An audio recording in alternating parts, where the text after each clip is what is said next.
Dear respected Thai, dear brothers, dear sisters, dear monastic family, I just found out that our Dharma talk have also been listened to other monastic members in Vietnam as well as other centers. These talks have been live streamed.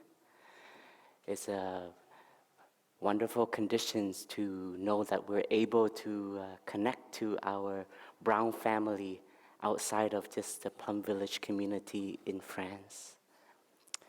Today, we shall also be honoring and remembering our grandfather teacher. So this morning, as I walked in Upper Hamlet, I walked with the footstep of our ancestors, our spiritual ancestors. One of the heritage that we have received from our teacher Thai is the renewed Buddhism. As I was walking on the path in Upper Hamlet, I couldn't have visualized that I would be a monk in my life. There was nothing that indicated as a young boy that led me to a spiritual life that would ask me to learn to let go of my desire, learn to let go of my own satisfaction. But thanks to all of the wonderful conditions that have come together, it has allowed my horizon to be open, and so that I can see beyond a separate self. And this is an insight that helps me have gratitude in my daily life. As a monk or a nun, when we practice, we are taught that our practice don't only influence us, but it is also has a ripple effect. And this ripple effect, we may not see it right away. We may not be able to see it with the normal eyes. But with meditation, we can see and we can feel as we progress on the path. When we practice, we learn to feel and to be in touch with what is happening inside of us and what is around us. We go from the level of understanding with the mind to being able to feel in our body and also to feel the collective energy within our Sangha, within our hamlet, within our rooms, within our cooking teams. And all of this is the awareness that we have to hone, we have to sharpen, because this awareness gives us the capacity to learn to be in harmony with our brothers and sisters. As we are organizing this retreat and we are enjoying this Dharma festival, come home to receive our heritage. We are home. Some of us are home. Some of us are halfway home. And on days, some of us are maybe just 30% or 20%. But I truly believe that all of us have touched stillness and peace and being able to arrive with the breath and the step in our daily life. Whether we have been a monastic for 30, 40 years or just a few months. And that taste of arriving, that taste of being at home gives us courage and gives us faith that this element is there, but we need to continue to nourish it. We need to continue to open ourselves in order for us to let those elements also penetrate into our roots in the Sangha. Suko Jangduk and Thai has shared with us in the last 2 Dharma talks about elements that have been transmitted to us, our heritage. But part of our responsibility is also to contribute to that heritage. We have to see ourselves as part of that heritage. When you can connect to the feeling of be at home, being a part of that heritage, then you have energy. You have the energy of aspiration alive in the heart. And you have the aspiration to see yourself as this river. This is our meditation when we live in this river, to see if we have been able to practice with our complexes. Superiority complex, inferiority complex, and equality complex. We haven't had the chance to recite this poem or this teaching, since we haven't been able to offer a lot of chanting to the community before our Dharma talk. But every time when we chant, we always recite that. And the more we are able to touch the element of no self in us, and to transcend the view of I, then we are shedding our skin, our ego, in order so that we can more deeply be in touch with the greater river, which is the Sangha. And in the Sangha, we can be in touch with our ancestor, the heritage that has been transmitted to us. The moment we wear this brown robe and we shave our head, we put on a robe, a piece of cloth that represents 2,600 years of history. And this is a big deal, because all of us have received from the heritage. And now, as we live our monastic life and we invest ourselves in the practice, we are carrying this into the present moment. At the same time, we are bringing it into the future. And especially in our tradition, where we are learning more and more of how to put the practice into our daily life, continuing Thai's insight of simplifying Buddhism. And first of all, we have to have that in our steps, in our breath, and in the way we sit, in the way we live with the community.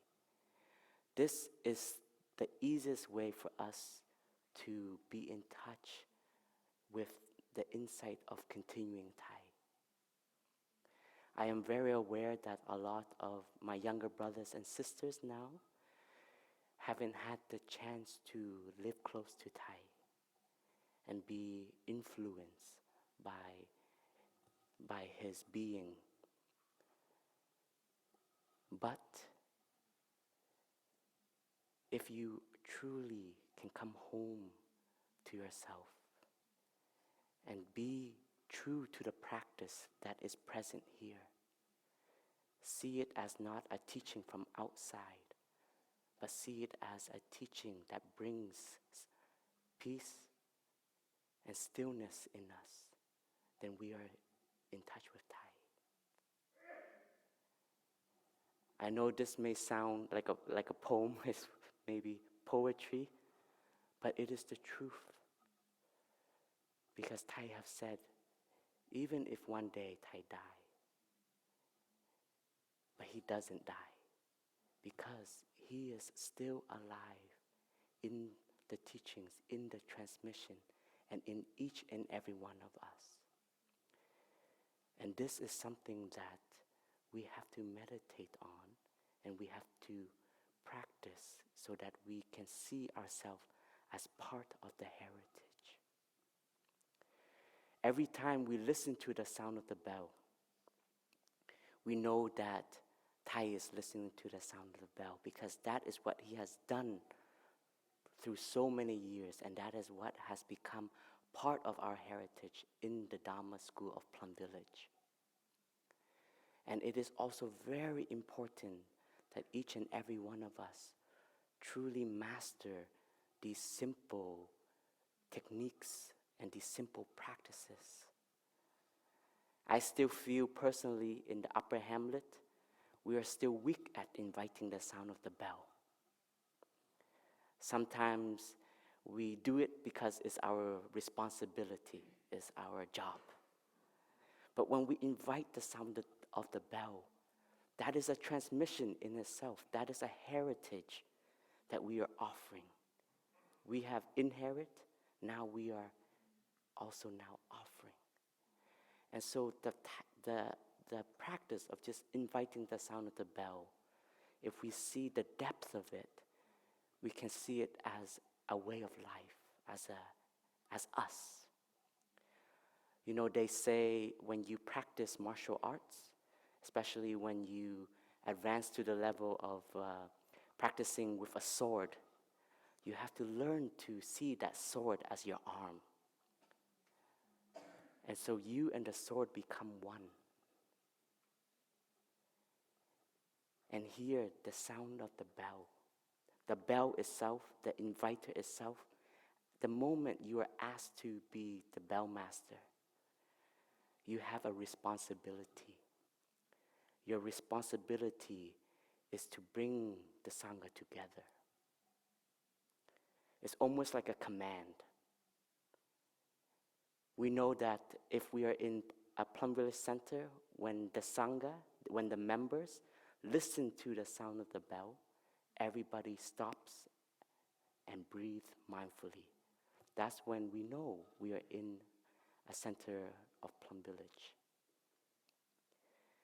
And if our Sangha, we don't do that, then that means us as elders, we haven't been able to transmit that. Or as members, we haven't taken that practice into our hearts and do it as ourself, our body with the bell. So when we invite the bell, not only is it a responsibility, but it is also an offering. And the sound of the bell is the voice of the Buddha inviting everyone to come back to listen, to connect with their true nature. So when we invite the sound of the bell, we have to establish ourselves with stability. We have to see that the inviter is us, the bell is us. I still feel that when we invite the bell, it's more like it's a role that we have to fulfill. And I don't see it as much yet as I would like to, the presence and the joy and the stability when we sit at the bell and when we invite the bell. I am aware that when we are in the embrace of the Sangha, there's also a collective energy that can be intimidating for us, especially if we are newer to performing this. But at this moment, instead of seeing, am I performing, we have to see this is an offering. And when we see this is an offering, then we can touch the energy of the community. We can see the Sangha is us. And we may not be stable, but if you can channel your energy into the stillness of the Sangha, let that stillness and let that collective energy penetrate into you. See the teacher in you inviting the bell. See the Sangha in you inviting the bell. Then we don't see ourselves as an individual at that time doing a task, but it is a collective river that is inviting the bell. I've had the chance to see Thai do calligraphy for many years. And many times Thai would share with me, when Thai does calligraphy, Thai sees that it is not Thai doing calligraphy. It is the teachers or his teacher and the ancestors doing it. And at first, I see that as, when Thai said that, I said, oh, in my mind, I said, oh, Thai, you are so humble.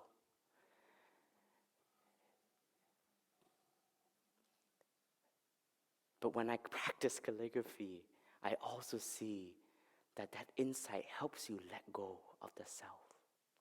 If you've ever practiced calligraphy, you have an idea of how you want the words to manifest, the stroke for it to be strong, gentle, big, small.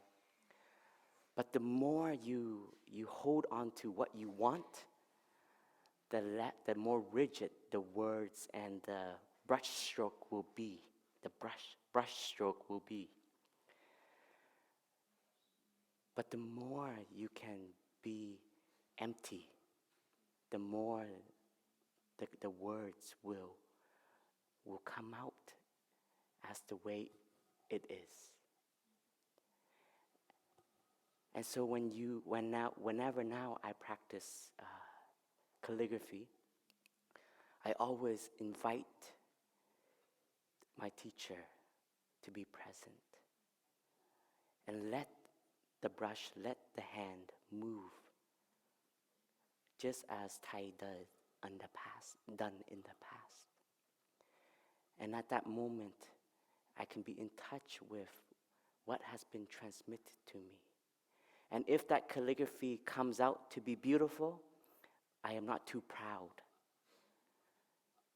because it is thanks to what has been offered to me that I have this talent, I have this skill.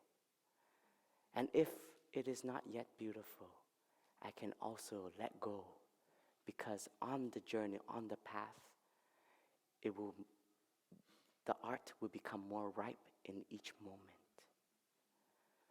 So when we practice, we have to see this insight of the continuation. This helps us be in touch with the collective community and the teacher in our hearts. This is the insight we nourish when we work for the Sangha, or we do a task for the Sangha. The Sangha, now I see we have a lot of talent. We have a lot of talent in our community. This pandemic has made our Sangha think differently in how to offer. And it has also pushed our boundaries, allowing us to connect to our bodhicitta in a new form. And even though this insight from this insight of an online monastery is actually not something new, it has been something that has been sown into the consciousness of the community many, many years ago. But at that time, it was clear that the talent as well as the technology wasn't right yet. And we didn't have the skill set yet. But now it manifests. And every time we offer an online retreat, or we offer something that we can feel proud of, our practice is to share that merit, is to share that merit to the Sangha, to the teachers, to the teaching. When we can share that merit, we allow ourselves to transcend these complexes and this seed of pride, this seed of ego inside of us. And today, so that we can touch the collective talent and the collective success of our Sangha, this is what we have to continue to nourish in order for us to feel a part of the Sangha.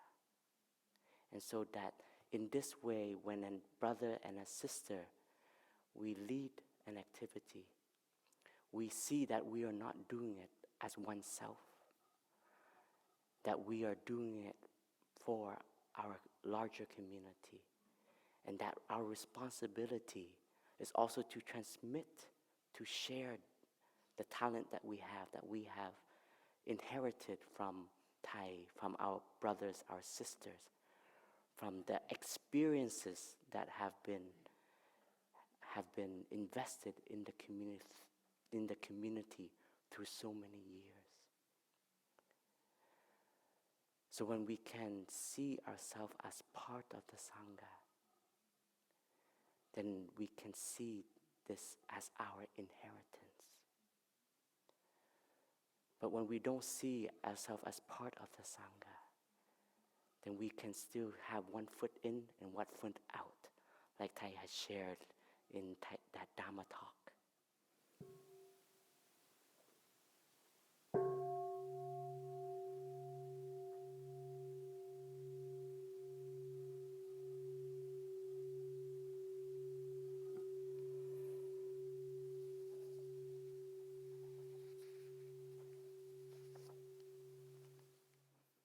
One of the images that I always like to look at and represents our community is a forest. And in this forest, it offers many shades. And many living beings can come to take refuge in. But when we come closer to the forest, we will start to identify the different trees in the community.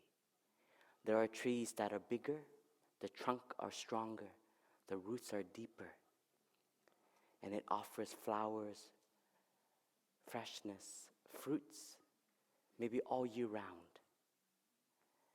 And then when we also come to the forest and look at it more deeply, we can also see the younger trees. But it may still be vulnerable to the different winds, the storm. And those trees have to put more effort in its daily life in order to open itself up to the sunshine, the rain, and learn to find its path in the soil so that the roots can deepen each day. And this is how we view, and this is how we should look at members in our Sangha. Of course, when we come in, we have our elder brothers, our teachers, our elder sisters. And I think we should be very lucky, we should feel fortunate to see that there are those who have come before so that we have these conditions to be a part of. And as elder brothers and sisters, we see as a tree, we have a responsibility.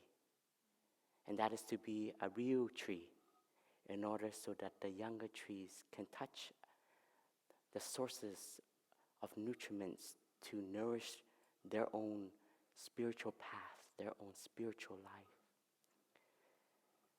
And when the roots can interconnect, then the soil will be more rich, and the root will also contribute to the soil. And it's only natural that when people come and take refuge in the forest, First of all, they look for trees that are bigger, a little bit more solid, a little bit more firm, so they can lean on.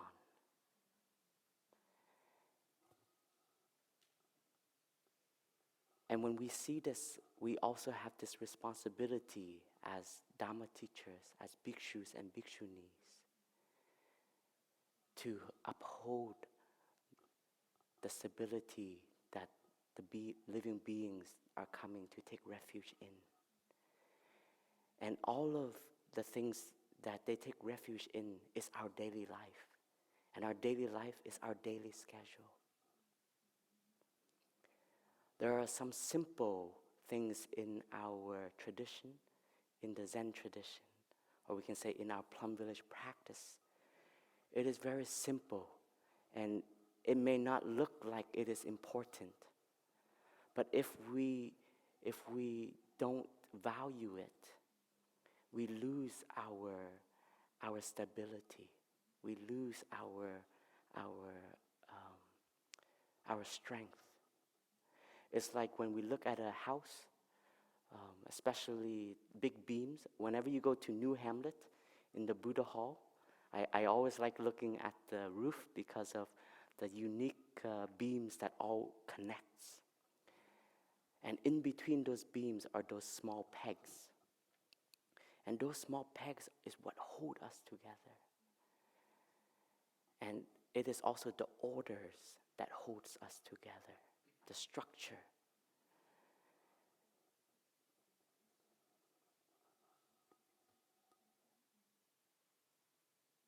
There are some things that slowly we are lacking in our daily life and in our daily reminder. And I feel we just have to keep reminding each other over and over. But it is okay. But we have to remind in order so that we can keep these pegs together to uphold the Sangha structure and the Sangha stability. For example, coming on time. I know that this is something that is actually not so difficult, but because of our habit energy, it makes it more difficult. We always think that we have a few more minutes, and we will try to do something in those few more minutes to make the best use of that time. And during the time that we think we should arrive there, we think of all these other things, and actually we use up more energy. But part of our training is to help simplify our mind, to simplify our activity, to direct our attention. I started this Dharma talk late. I'm very aware of that. It's because not everybody was in. And I wanted to give a few more minutes so that our other brothers and sisters can come in, so that it is less disturbing for the other Sangha members that are already present. So when we can just see that us coming late is a disturbance for our brothers and sisters that are already here. And us coming late will influence the flow of our schedule, which is to create space and time so that we have enough space to be relaxed and also to practice together. But if we're always late, all of that time that is late will add up and will make us rush.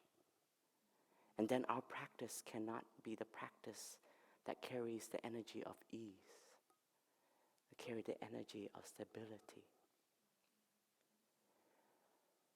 So when we see that this is a teaching in itself, and that is our responsibility, it's not about right or wrong.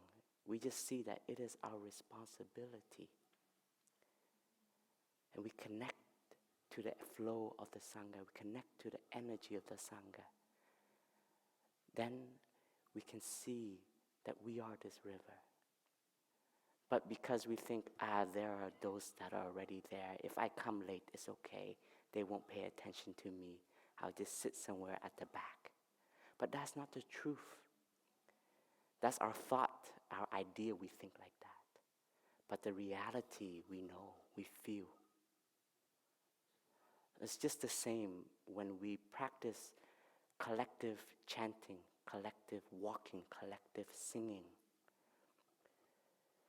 I remember one time in the monastic day, in the past, we used to sit before a Dharma talk.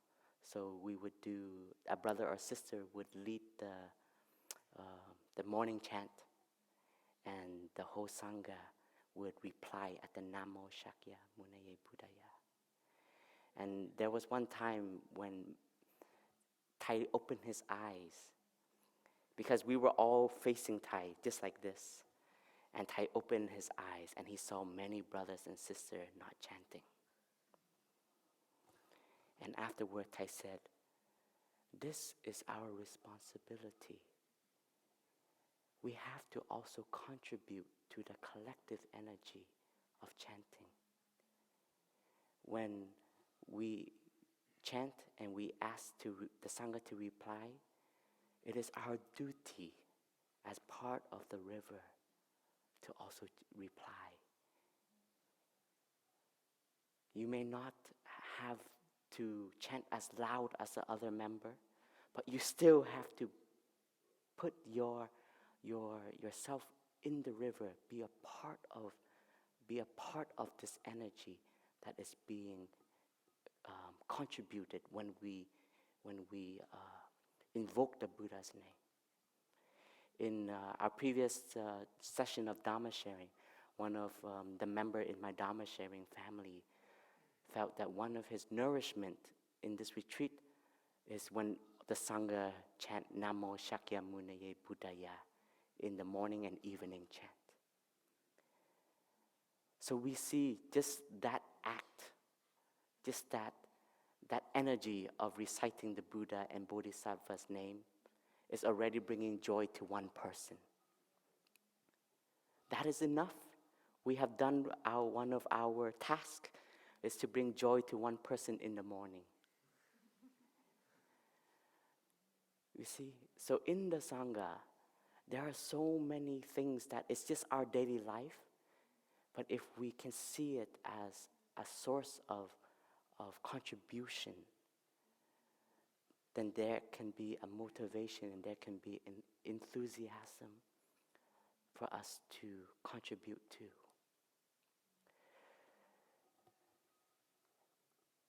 There was a practice in the Sangha that was really challenging for me, and to this day I am still practicing to make it a joy. And I'm going to share this, but please don't judge me.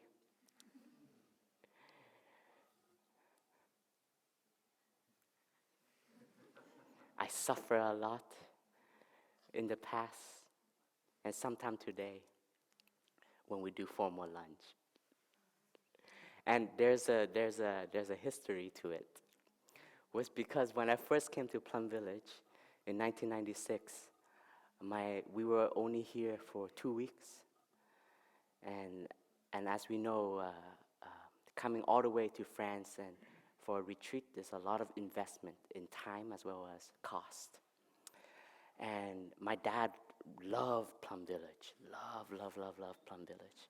It was his life jacket because Plum Village allowed him to rest and heal from his journey abroad as a refugee. And when he connected to this teaching, it allowed him to heal, to see himself again. Because before that was just on survival mode.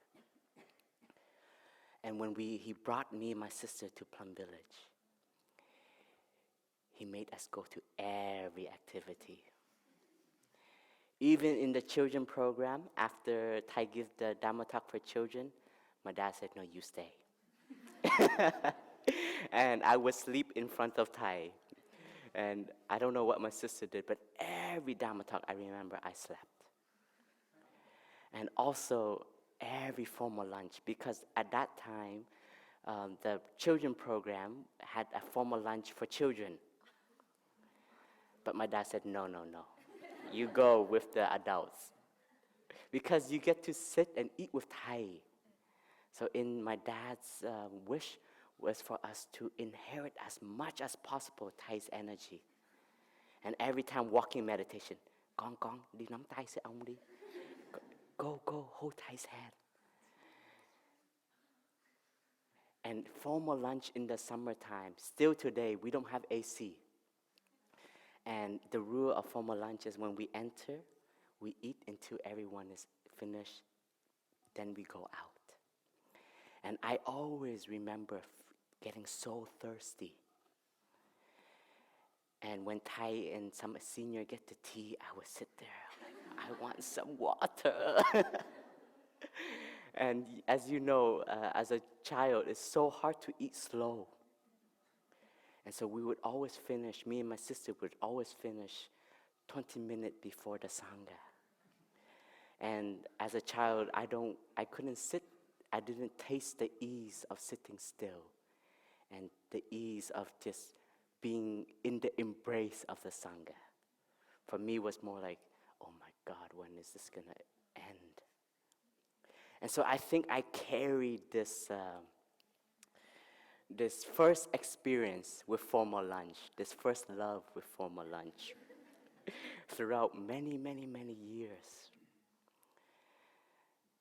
But when I was a monastic, when I became a monastic, I am still a monastic. But when I became a monastic, I saw that this is part of our role. This is part of also our being a drop of the water in this river. And even though I wasn't open, if you were to give me a choice, I would probably say, I just want to eat outside. But to understand it, to understand and to see the joy and the meaning of it, I have to be open to it. And sometimes you just have to learn to surrender to the Sangha. You surrender to the practice. Because my own idea will come in this way, my perception of it. Oh, we eat too slow. Why do we need to wait for every single person to arrive before the bell is invited? Then your mind starts to draw up a whole argument why this doesn't make sense. But if you truly practice formal lunch, you can be in touch with the time of the Buddha and his Sangha, walking in procession, going from village to village, house to house to receive the food, and then eating in the space of a monastic community, and knowing who your teacher is, who your brothers are, your sisters are, and who your Sangha is in that moment. And that moment of eating together like that, if we can touch the element of being part of this river, we can overcome the feeling of loneliness, and we can overcome the feeling of being a separate self. I'm not saying that now I succeed every time, but I touch that more and more. And one of our senior Dharma teacher shared that it is his and her favorite practice. And when I heard that, I felt so ashamed. Because in me, I'm like, oh man, that's not my favorite. But I can now touch and see the joy of it. And I can also start to understand the beauty of it. Because now when I sit, I can see the growth of our Sangha. I see how large our community is now. Back in the days, I always would count how many rows of nuns there are compared to the row of monks. But now I can see that the monks' members are also growing, and growing. And just a thought like that gives me joy. Just a thought of seeing us together like this gives me joy.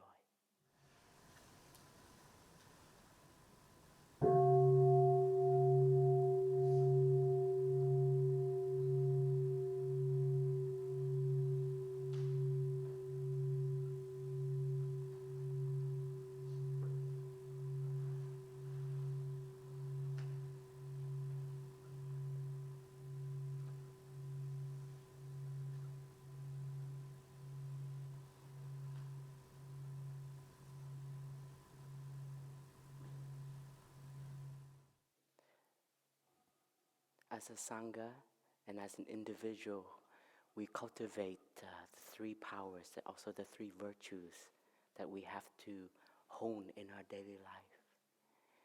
And the first one is đoạn đức, letting go or cutting off. When we shave our head, it's a determination that we are aspiring to let go of all of our attachment, all of the worldly strings that in the past we may follow, such as desire, fame, power, sensual pleasure.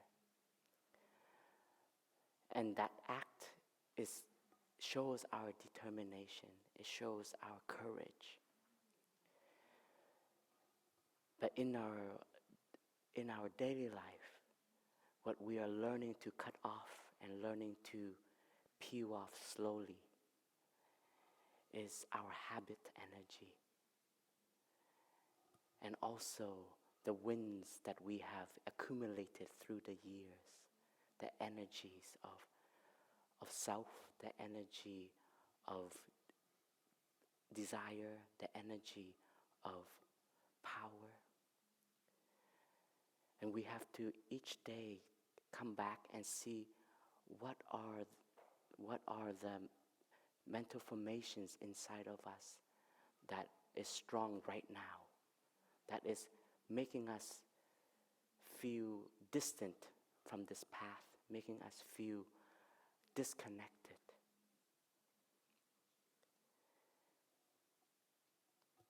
And this also comes for us brothers and sisters who is in the 5 years and above, and also 10 years and above. Because we have touched and tasted a lot of the practice, and after becoming a bhikkhu and then after becoming a Dharma teacher, we may not feel any more inspiration, aspiration, because it's easy to set a goal in front of us in order to climb towards. It gives us a push, it gives us an energy in order so that we can be accepted into the order, into the responsibility of a Dharma teacher. But then afterwards, for a while, we may then feel, I want power now. I want others to listen to me.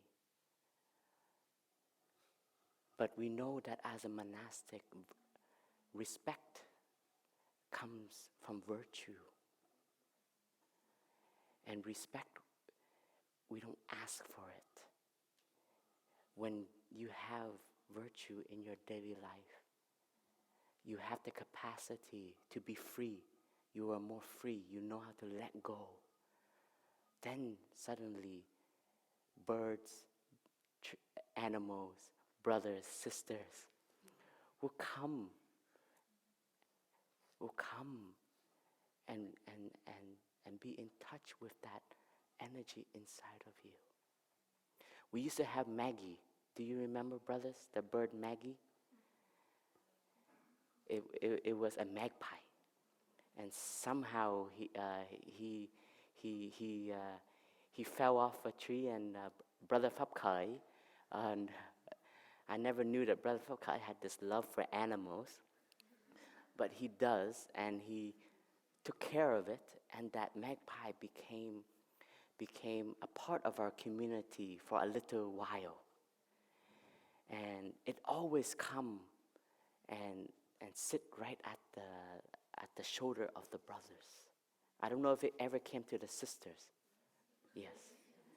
And one thing became clear, that it liked the monks and nuns. It came a lot on the robes of the brothers and sisters. And I also think that that magpie was seeing the Sangha as its mother. And it also took refuge on the brothers and sisters who had stillness and was open. Because the magpie cannot communicate, but it feels. And I have, my first reaction to animal was, get off me. And whenever it came to me, it flew right away. But I saw that brothers and sisters who were definitely had this quality of peace and stability. When it landed, they were still and they were one with it. The magpie stayed. So the first element of virtue that we all have and we are all cultivating is to be more free. And to be more free, we have to learn to let go. And this is a teaching that we have to continue to invest in. Because also the more we live in the Sangha, we will have more responsibility. And more responsibility also adds to more views. And our practice as a member is to contribute our view, our insight, our ideas. But we also learn to let go. Because we learn to let our insight let it becomes the Sangha's insight. And this is our practice in meetings, right? And I like how we sit and what really always helps me in meeting when I share is that I have a view and it is my view, but because I am part of the Sangha, I have to contribute my view. But when I contribute to the Sangha, I contribute my view, I see it as I am putting it in the pot in our circle. And all the views that are ingredients that come together. And it is cooking up one direction, one insight, or one decision. And that view, then with the different views, will show what direction the Sangha is heading into in this space and in this time. Meaning that it may not be perfect, but at this moment, this is the capacity of our Sangha. This is where we are at. This is where our insight is at. And this is the harmony that is shown. And when I offer this view, and I said now it becomes the Sangha. And if the Sangha then don't take my view as the direction, but I have done my part. And there is nothing to feel shame of, and there's nothing to feel that my insight wasn't as good, and therefore it is not accepted, or so. And sometimes we know that our idea, our insight, may not be accepted now, or cannot be realized now. It is because the conditions may not be ready yet. And this is what we have to see how we move as a community. We always look at conditions, manifestations, so that there is harmony, so that we can move as one body.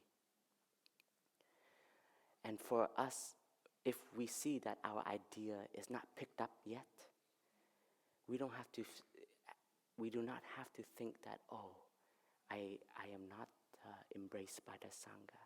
The Sangha doesn't accept me. But it's because maybe at this moment, there's not yet the capacity to put that idea into realization. It's just like the insight of the online monastery that Thai had 10 years ago. And I remember those Dharma talks and those meetings we had with Thai. And Thai said, we need to do it now. We need to create this online monastery. And at that time, Thai already said we should have online sitting so that people can sit at home with the Sangha. And at that moment, we couldn't visualize yet how.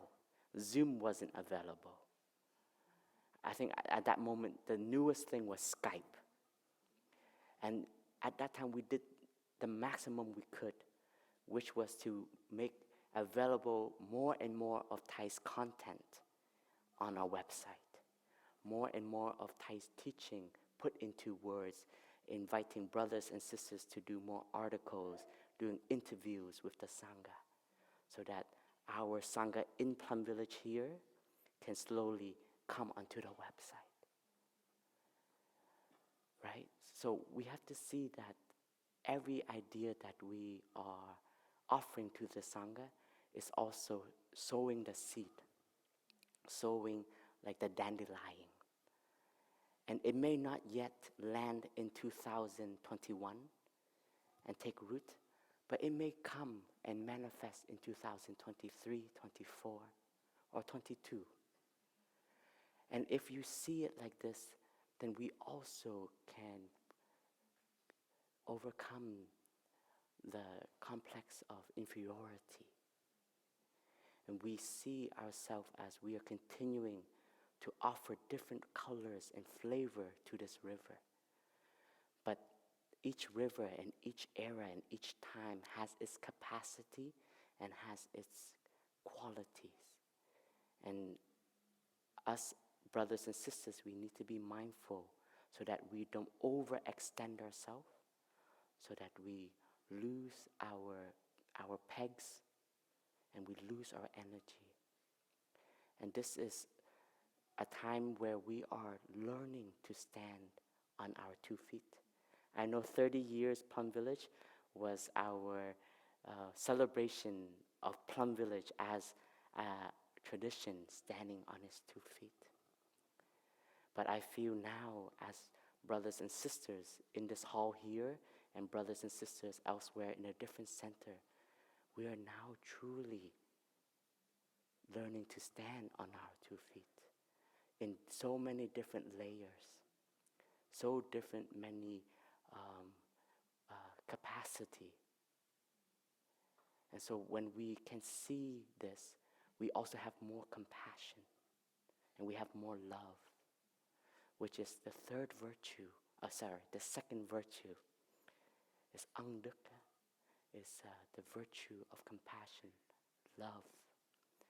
When we become monastic, I think one of the things that highlight for me is learning to be more kind each day, to have kindness in ourselves.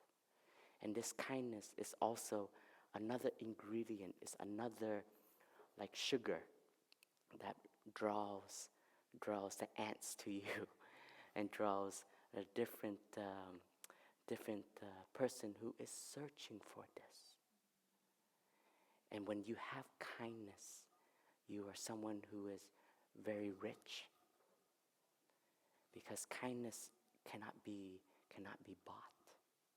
Kindness comes from the heart because it comes from understanding suffering. Therefore, we have compassion in us. And this teaching of kindness can also be viewed when we look into our monastic sangha, monastic sibling. I know we all have our idea when we became brothers and sisters, and we wish our brothers and sisters would be a certain way. And us elder brothers and sisters, we also have a wish that our younger siblings would be a certain way. But if we just change the lens of it, of not being a certain way, but it's just we would like to transmit what we have received that has helped us, that has given us stability, given us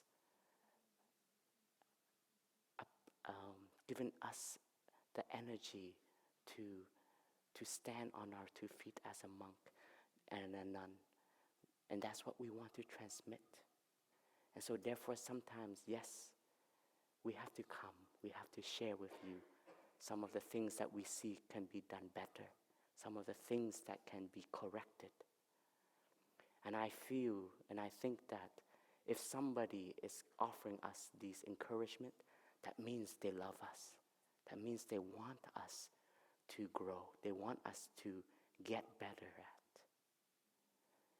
And this is one of Thai's insight is for us to grow faster is because we learn to mirror each other and we take refuge on each other. But if we live by ourselves, we become happy with ourselves, but then do we truly see ourselves? Because we know that our reflection and what we see through our mind is also the reflection of us. Right? When we do shining light, I always practice. When I shine light on a brother, I always shine light on the quality that I wish for him to improve. And a part of it is because that is something I want to improve in myself also. It is something that I see of beauty and of value. And so when we are living as a community like this, that is also how we teach and how we train each other. Young Thai's image he always like to use is the buffalo scene, the older buffalo guiding the younger buffalo. I would like to read with you to the Sangha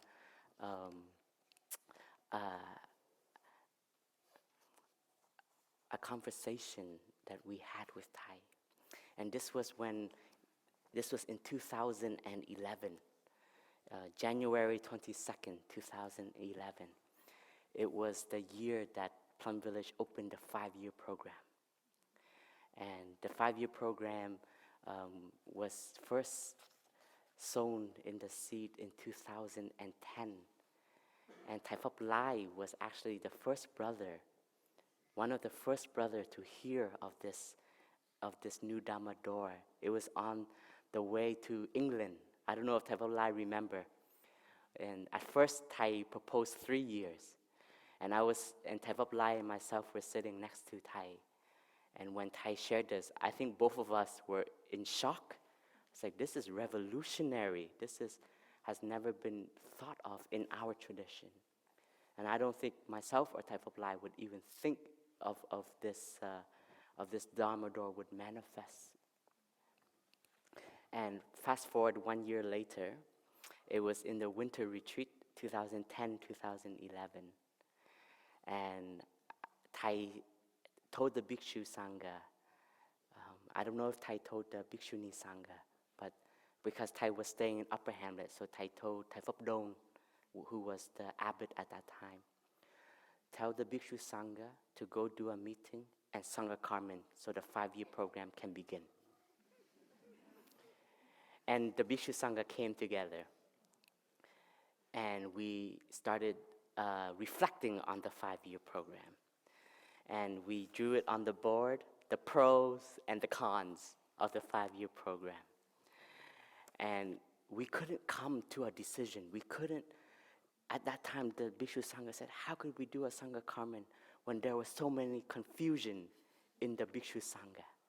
Because at that time, we thought, but how do we live in harmony with 5-year and lifetime? will the 5-year live with the 5-year and the lifetime live with the lifetime? These were our thoughts, and this is 2011, 10 years ago. The Sangha was still very young. And so Thai Phap Dong said, okay. We met for 2 hours. We can't come to a decision. So we need to come to Thai, because at the end, Thai is the teacher and is the founder. We have to ask for Thai's insight and also share with Thai our concerns. And so that meeting was, I knew somehow, my intuition, I knew it was going to be epic. So I took a recorder and I recorded that meeting with Thai. And after the meeting, I was so inspired that I transcribed the meeting. And at one of the stages, one of our brothers talked about how will we educate our community? Because at that time, I think most of our teachings were by Thai's Dharma talk on Thursdays, Sundays, and Tuesday, and a few classes from a few senior in our community, like Thai Phap Ang, Thai Wing Hai, and then the sisters, I'm not sure who, but that was our structure at that time. And we think that if the 5-year open, there will be much more coming in and we won't have the capacity. So the question was,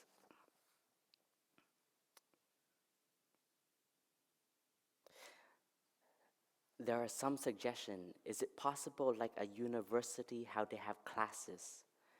So to start to set up our teachings, like different years, different levels. And this was Thai's response.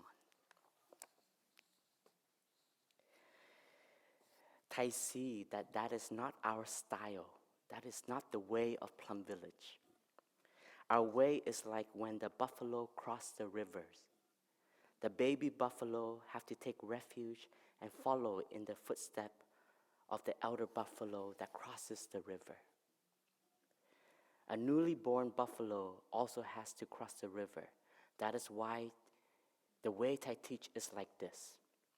Whether you have learned 20 years in the monastery, you still have to listen to Dharma talks about walking meditation, listening to the bells just like everyone. For example, all you brothers here, all of you are Dharma teacher. And that is true, we were all Dharma teacher. And you still have to listen over and over again about the basic. But along with the basic, there are also deep teaching included. That's our way of training and teaching. It's very different than the way university operates, because there are things which we thought we have learned in the first, second, third year, but after learning them, we will throw it away. But those are the basic, and we don't yet even understand its true meaning yet. And we move on. Like that, we lose our roots. Those are the things you have to learn over and over again. It has to be reminded every month, every year. That's why our way of education is very different. It's not based on knowledge, intellectual. This is a training not about philosophy. That's why we let them in and study together with us. But we teach them. They sit and learn with us, and we sit and learn with them.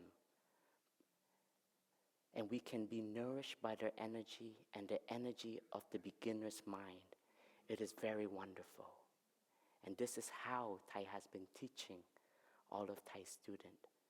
Thai teach, but at the same time, Thai is always learning. And so Thai said that when they come in, it will be a new generation. So us brothers and sisters who lead, we will also have to learn, because the suffering and the society will change. So we will also have to learn how to adapt to that. And we will have to be open to embrace what is new to come in. And was Thai's encouragement to us in opening the door of the 5 years. And at that moment, one of the things that Thai helped us was, Thai said very clearly, you brothers are caught in dualistic thinking. You think 5 year and not in lifetime. And you think that the lifetime is better than the 5 year.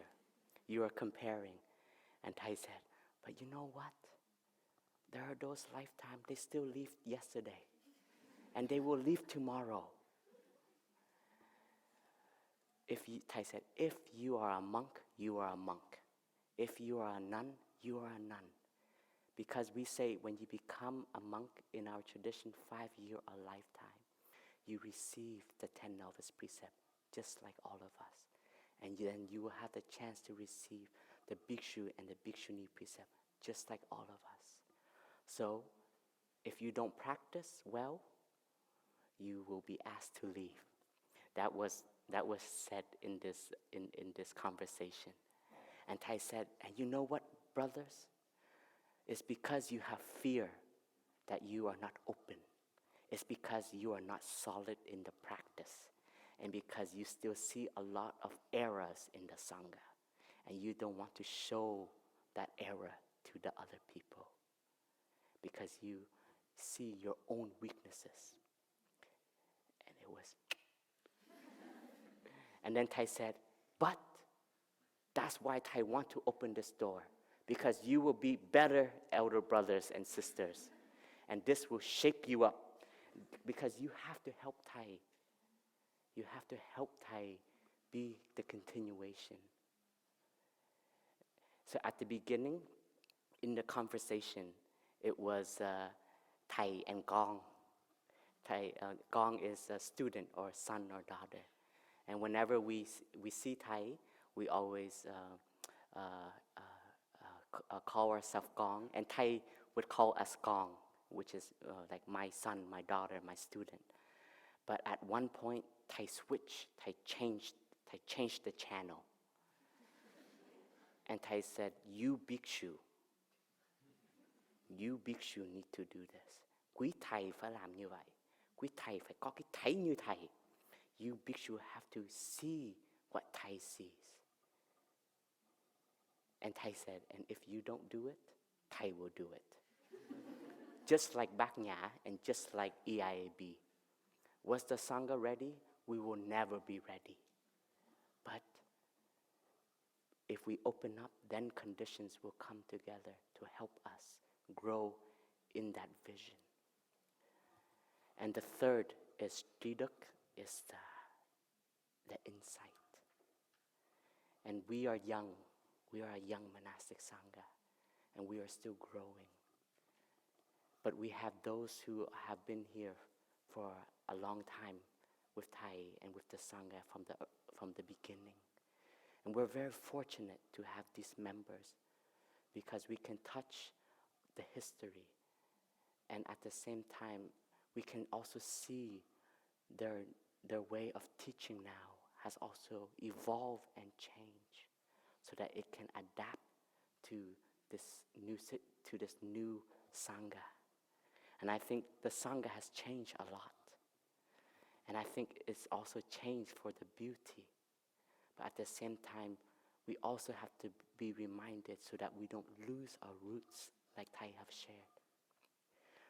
Just like yesterday, the day before, we had talk show of our two younger brothers and sisters.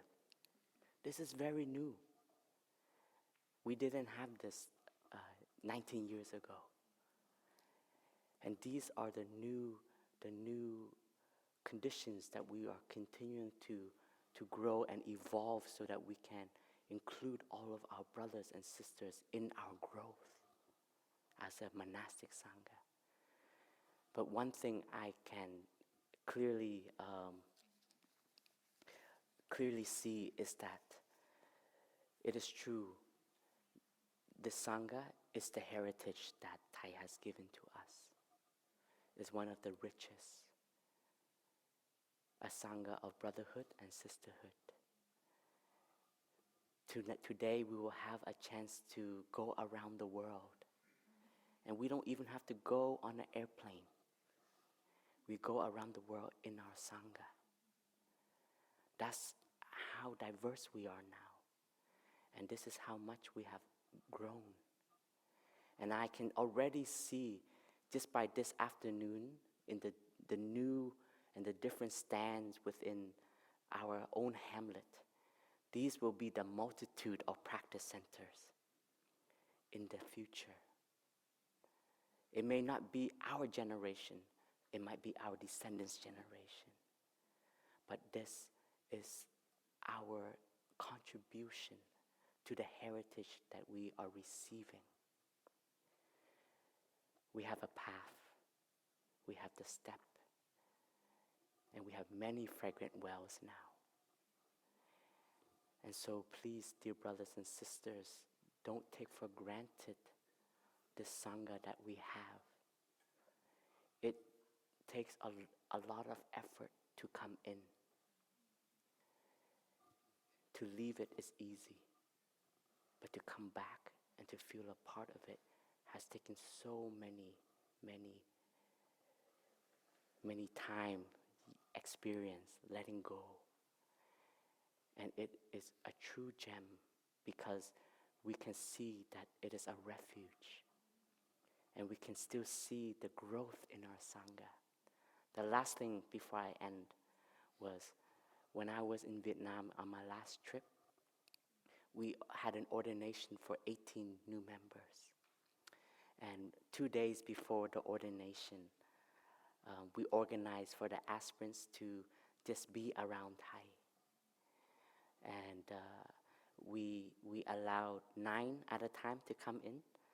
And because at that time, Thai sometimes would be sleeping because Thai was on antibiotics. So it's just it takes a lot of Thai's energy.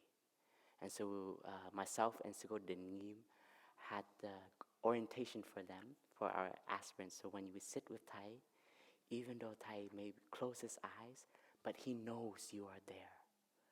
So touch the seed of mindfulness in you so that you can touch the seed and the stability of Thai that is present. And we don't only connect to Thai with the physical body, but we connect to his spiritual body. And when the first group came in, and of course we always share with Thai, dear Thai, there's 9 young brothers and sisters that are in front of Thai. They will be ordained in 2 days. They are here to be in Thai's presence. And at that moment, Thai had a very gentle smile. And Thai looked at all of them, and Thai smiled. And that moment, I was really overwhelmed, and I was emotional. Because at that moment, what I touched for myself was Thai can still see the Sangha is growing. Thai see that the Sangha is still flourishing. Thai always says that if there are still members coming in asking for ordination, and there are members coming in to ask for refuge, that means our Sangha still has the practice and has the virtue to be a refuge. But when we don't see anybody coming in anymore, and we don't see people coming to take refuge, that means there's something wrong with our daily life. There's something wrong with how we are living and practicing. But if there is still new leaves sprouting, that means the tree is still growing. So at that moment, when Thai smiled, that became very alive for me. And I turned to Sister Đình and I said, wow, Thai didn't even smile when he saw us. But Thai smiled when he saw these new young brothers and sisters. And I was just joking, but I truly touched and I felt Thai's joy at that moment. And so we know that even today in this moment, Thai is still connected to the Sangha. Thai is still very in tune with the growth and the energy of the Sangha. And this is what I really touched when I was beside Thai in Vietnam. And I also felt Thai's ease when he saw and is seeing the Sangha grow. So I think this is something that we also could feel warm in our hearts, and it can give us the courage and also the strength to continue and to nourish our own path, as well as at the same time it is nourishing and contributing to the heritage that is given to us. Thank you, dear brothers and sisters.